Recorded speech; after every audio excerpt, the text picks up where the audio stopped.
Welcome to The Explainer. Today, we're jumping into a text that's nearly 1,800 years old, but it tackles a question that feels, well, timeless. It's a question I'm willing to bet you've asked yourself at some point. I mean, that's it, right? That's the huge paradox at the heart of what we're talking about.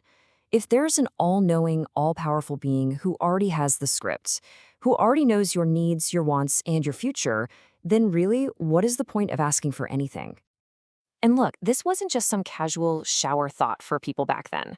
We're talking way back, around the year 233 AD, and this very question was causing a genuine crisis of faith. So one of the absolute sharpest minds of the early church, a theologian named Origen of Alexandria, sat down and wrote a guide called On Prayer to give a definitive answer. Now, to really appreciate Origen's genius, we first have to understand the arguments he was up against. And these were not weak objections. They were logical, compelling claims that made prayer seem, well, totally irrational. The case against prayer basically came down to this two-pronged attack. First, there was the redundancy argument. Praying is kind of like telling a director the ending of their own movie. God already knows, so it's pointless. And the second was the futility argument. If everything is already predestined, then praying is like trying to stop the sun from rising. It's useless. And this logic, it creates what feels like a perfectly airtight trap. You're either one of the saved, which makes prayer unnecessary, or you're not, which makes prayer useless. It's a perfect philosophical checkmate, or so it seemed. But Origen wasn't just any thinker. He stepped right into this intellectual arena and completely reframed the whole debate. So let's see how he did it. And it all starts with his most foundational belief. For Origen, the entire answer begins with one single, non-negotiable concept: free will. He argued that we are not puppets, we are active participants in our own lives, and our choices have real, actual consequences. This idea is the key that unlocks the entire paradox. So, let's just walk through his logic here. Origen argues that God's knowledge doesn't cause our actions, it simply sees them. Think of it like a grandmaster in chess. They don't force their opponent's moves, right? But they anticipate them and incorporate them into their own winning strategy. In the same way, God foresees your choice to pray and has already woven that action into the grand plan. So, after establishing the prayer isn't philosophically absurd, Origen then pivots. He moves away from all the abstract theory and gets down to concrete results, arguing that prayer has tangible, observable effects in the world. And to prove his point, he just turns to scripture and starts listing example after example. And these aren't minor requests. We're talking about prayers concerning life and death, the fate of nations, miraculous survival. For Origen, this was undeniable historical proof that prayer works. But this is where Origen's analysis goes even deeper. See, he was famous for his allegorical reading of scripture. He believed these stories weren't just historical records. They were symbols of what can happen inside us, right now. Take the story of Anna. On a literal level, yeah, it's about physical conception. But Origen saw it as a blueprint for spiritual creativity. He says when your soul feels empty or unproductive, prayer is the act that can help you give birth to new understanding and purpose. Or think about Daniel in the lion's den.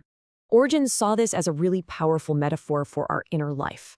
Prayer is the tool we can use to face down our own lions, our anger, our fear, our addictions, and find some peace in the middle of all that internal chaos.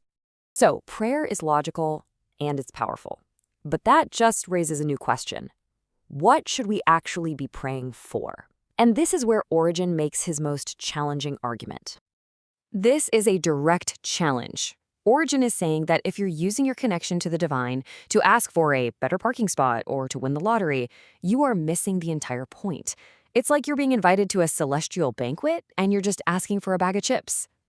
Origen even reinterprets the most famous prayer of all. When the Lord's Prayer says, "Give us this day our daily bread," he argues it's not really about physical food. He calls it the super substantial bread, the spiritual nourishment, the truth and wisdom that truly feeds the soul.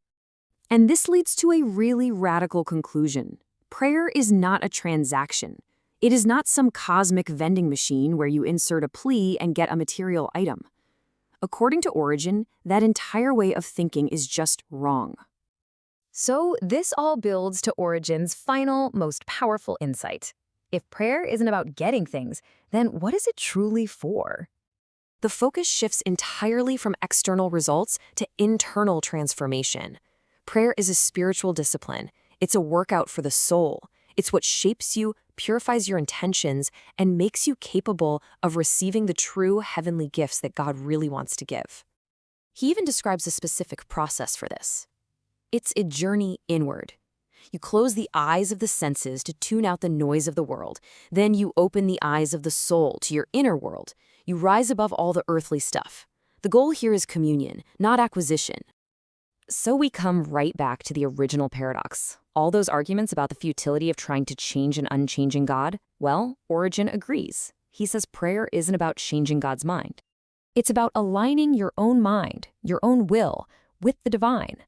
It's a transformative act that reshapes the one who is praying. For Origen, the greatest reward of prayer isn't the answer you get, it's the process itself. The act of learning how to pray, of turning your focus from earthly things to heavenly things, that is the ultimate benefit. And that's the question Origen leaves us with nearly 2 millennia later.